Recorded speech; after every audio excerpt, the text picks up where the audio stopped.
مبدئيا يا شباب، الفيسبوك والجوجل بيتجسسوا عليك. هتقول لي ازاي؟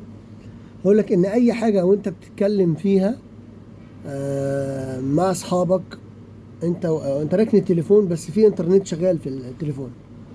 مجرد ما انت بتتكلم على اي منتج، او نفسنا ناكل حاجه، او نفسنا مثلا نروح مكان، او نفسنا نروح نشتري حاجه، او هنشوف فيلم ايه، طب سينما ايه، فاي حاجه من الحاجات دي انت تلقائي بعدها بشويه تمسك الفيسبوك وبتقلب. ففجأة بتلاقي حاجات من اللي انت كنت بتتكلم فيها مع اصحابك ابتدت تظهر قدامك اعلانات ليها.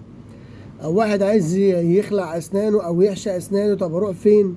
طب حد بتاع عمليات، اروح فين؟ طب مستشفى ايه؟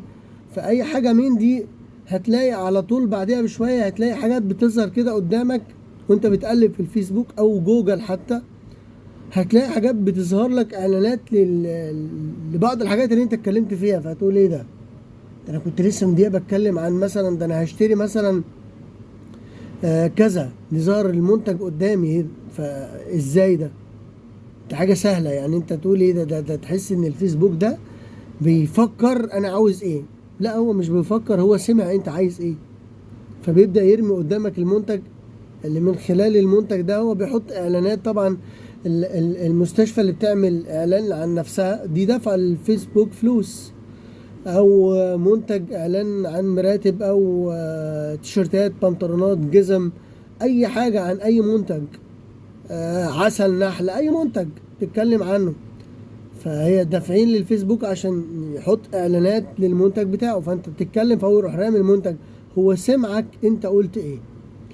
فاحنا بنتكلم مع بعض حضرتك كده، هو سامع احنا بنقول ايه. الذكاء الاصطناعي بتاعه خلاص هو بيفهم انت كنت بتتكلم في حاجة هحطها قدامك. خلاص هو فتح الاكونت بتاعه وانا سمعت هو كان بيقول ايه، فبدور على الحاجات دي. من ضمن الحاجات دي كمان في ناس مثلا في الايقونات بتاعت الفيديوهات بتاعت الفيسبوك، لما تدوس على الايقونه بتاعت الفيسبوك وانت بتقلب بيبدا يجيب لك الحاجات اللي انت ابتديت تركز عليها شويه، ان كان كوره، ان كان علم نفس، ان كان طب، ان كان حاجات من بتاعت تعال نغسل البيت ونعمل اطباق ومش عارف هنعمل اكل ايه النهارده، وجماعه متخلفين بيخبطوا ويضربوا في بعض وحاجات كده يعني. فهو بيجيب لك اي حاجه انت ركزت عليها، عملت فوكس شويه صغيرين كده، فيبدا يجيب لك نفس الصفحه دي تاني قدامك ويكررها لك، وحاجات مشابهه لكده. فهو بيشوف انت بتنتمي لايه، بتفكر في ايه، بتبقى عاوز ايه، ويبدأ ان هو يوجهك.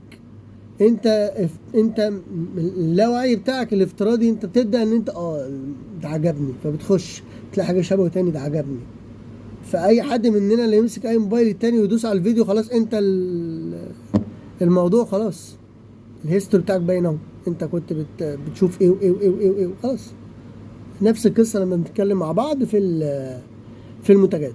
فموضوع يخوف طبعا، بس احنا يا جماعة مفضوحين كلنا. فخلاص العالم كله عامة صوت وصورة ممكن يكون طبعا عشان هما مش هيطلعوا اي معلومة عننا. هو كل همه ان هو يكسب من وراك ويرمي لك المنتج قدامك. بس هي دي ملخص الفكرة، ورب اكون افدتكم حبايبي.